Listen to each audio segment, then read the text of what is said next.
23/2/2019 को थाना बादशाहपुर गुरुग्राम में एक सूचना Parshvanath green villa sector 48 Gurugram के नजदीक एक व्यक्ति को गोली लगने व पीड़ित को एक निजी अस्पताल दाखिल कराने के संबंध में प्राप्त हुई। प्राप्त सूचना पर थाना बादशाहपुर गुरुग्राम की पुलिस टीम वेदांता अस्पताल पहुंची, जहां पर गोली लगने वाले व्यक्ति विजय उर्फ तांत्रिक की मृत्यु हो चुकी थी। जहां पर विजय के बिजनेस पार्टनर ने थाना बादशाहपुर गुरुग्राम की पुलिस टीम के एक शिकायत के माध्यम से बताया कि 22/2/2019 को रात लगभग 11 बजे विजय ने फोन करके मिलने के लिए बुलाया था। जब वह Parshvanath green villa sector 48 Gurugram पहुंचा तो वहां पर गाड़ी में गोली लगने के कारण विजय उर्फ तांत्रिक पड़ा था, जिसको यह अस्पताल लेकर आया। अस्पताल में डॉक्टर ने विजय उर्फ तांत्रिक को मृत घोषित कर दिया।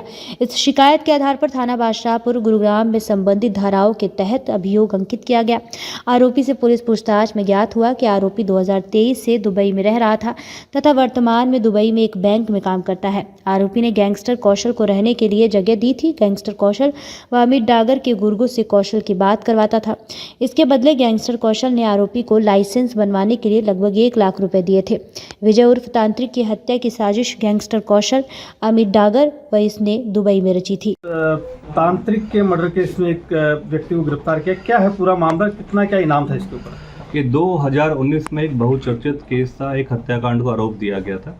2019 फरवरी के अंदर विजय उर्फ तांत्रिक नामक एक व्यक्ति की हत्या कर दी गई थी और उस हत्या में जो मुख्यतः जो गैंग था वो कौशल गैंग था, अमित डागर का गैंग था, जिन्होंने एक कॉन्स्पिरेसी के तहत उस घटनाक्रम को अंजाम दिलवाया था। 23 फरवरी 2019 की ये घटनाक्रम थी और जब विजय तांत्रिक को गुड़गांव में बादशाहपुर के इलाके के अंदर उसका मर्डर कर दिया गया था। उस संबंध में अरेस्टिंग करते हुए काफ़ी लोगों को जो मेन कॉन्स्पिरेटर थे, जैसे कि अमित डागर और कौशल व उनके अन्य साथी, जिनको ऑलरेडी अरेस्ट करा जा चुका है। हत्याकांड के बाद जो ये हत्याकांड को अंजाम दिया गया था, तो दुबई में रहते हुए कौशल ने अपने अन्य साथी, जो कि उसका एक खास जो कॉन्स्पिरेटर था करण एलियास अली, जिस पर यहाँ से हरियाणा पुलिस के माध्यम से 1 लाख रुपए का इनाम घोषित था, उसको पकड़ने में सफलता प्राप्त करी है।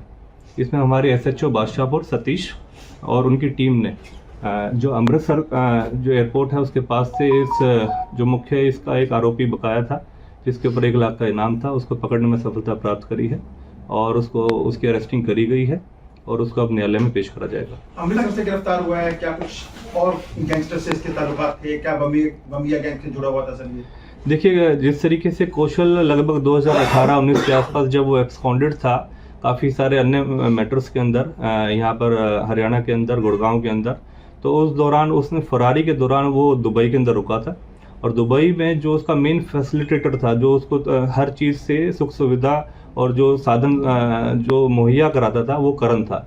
करण के साथ मिलके ही करण, अमित डागर और जो कौशल है, इन सब ने मिलके विजय तांत्रिक की जो मर्डर की कॉन्स्पिरेसी थी वो रची थी और उसी आधार पर कौशल ने वहाँ पर अपने जितने और दूसरे और गैंग्स के और जो उसके गुर्गे थे उनसे ये संपर्क करवाता था, इसको वहाँ पर जगह मुहैया कराता था और अपनी गैंग की संबंधित सभी गतिविधियाँ सुचारू रूप से चलाने के लिए जितनी भी मदद दे सकता था, ये वहाँ पर उसको फैसिलिटेट करता था कौशल गैंगस्टर को।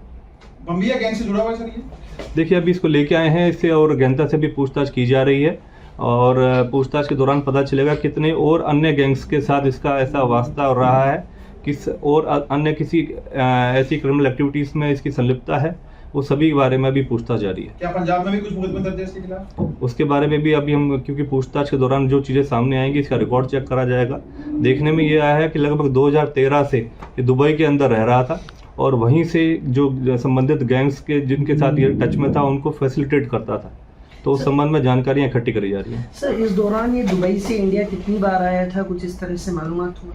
वो हम एयरपोर्ट अथॉरिटी से और जो हमारा संबंधित महकमा है उससे हम इसकी जानकारी हासिल कर रहे हैं और कितनी एक्टिविटीज़ में यहाँ पर भी इन्वॉल्व रहा है, दुबई में रहते हुए कैसी एक्टिविटीज़ को इसने अंजाम दिलवाया है, कितने लोगों के साथ ये संपर्क में रहा है, कितने ऐसे गैंग्स हैं जो उसके संपर्क में है या ये उनके संपर्क में है, उस बारे में भी गहनता से पूछताछ करी जाएगी। पासपोर्ट जो इसने बनवाया हुआ था वो अपने नाम से बनवाया हुआ? इसका पासपोर्ट इसी के नाम से था।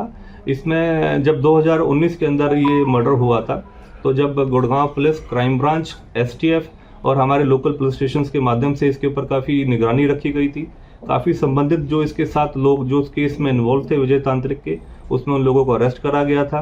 हमारी काफ़ी सारी टीम्स इसको प्रॉपर मॉनिटर कर रही थी। गुड़गांव सेक्टर 17 के क्राइम ब्रांच इंचार्ज जो उस टाइम नरेंद्र चौहान थे और उनकी टीम ने इनका रेड नोटिस भी निकलवाया और रेड नोटिस जारी करवाया। उसके बावजूद इनकी एलओसी जो लुकआउट सर्कुलर होता है जो संबंधित हमारे जितने भी एयरपोर्ट्स के माध्यम से हम उसको चेक रखते हैं वो भी निकलवाया और उसके माध्यम से जब इसको डिटेन करा गया, जब जैसे ये इंडिया में आया और इसको पकड़ने में सफलता प्राप्त सर ये कहाँ का रहने वाला था, इससे क्या कुछ हथियार भी कुछ बरामद हुए हैं, क्या कुछ बरामदगी हुई है? ये देखिए, ये पीछे से तो पलवल हतीन का रहने वाला है, लेकिन काफ़ी समय से ये शांति नगर जो यहाँ पर जहाँ अमित डागर भी रहता था गुड़गांव में वहीं पर रहता था और उस दौरान ये अमित डागर के संपर्क में आया। काफ़ी अच्छा दोस्त है उसका और आपस में इनका लेन देन था और अमित डागर का काफ़ी क्लोज एड था। तो अमित डागर ने ही कौशल को वहाँ पर इसके थ्रू जितनी भी फैसिलिटेट करवाने की जो सुविधा थी वो प्रोवाइड करवाई थी दुबई में। नीरज फरीदपुरिया भी क्योंकि पलवल का ही रहने वाला है, क्या दुबई के अंदर उसको भी देखिए, नीरज पंडित उर्फ नीरज फरीदपुर एक गांव पड़ता है फरीदाबाद के अंदर, ये वहाँ का रहने वाला है और वो इस गैंग का एक क्लोज एड है जो अभी एब्सकॉन्डेड है। काफ़ी मैटर्स में उसके परिणाम भी है और हमारी संबंधित जितनी भी एजेंसीज, एसटीएफ, हमारी लोकल पुलिस के माध्यम से उसका सर्च अभी जारी है। हम उस संबंध में भी इससे पूछताछ करेंगे कि क्या उसके साथ ये किसी तरीके से टच में है या किसी एक्टिविटीज़ में इन्वॉल्व है। ठीक है।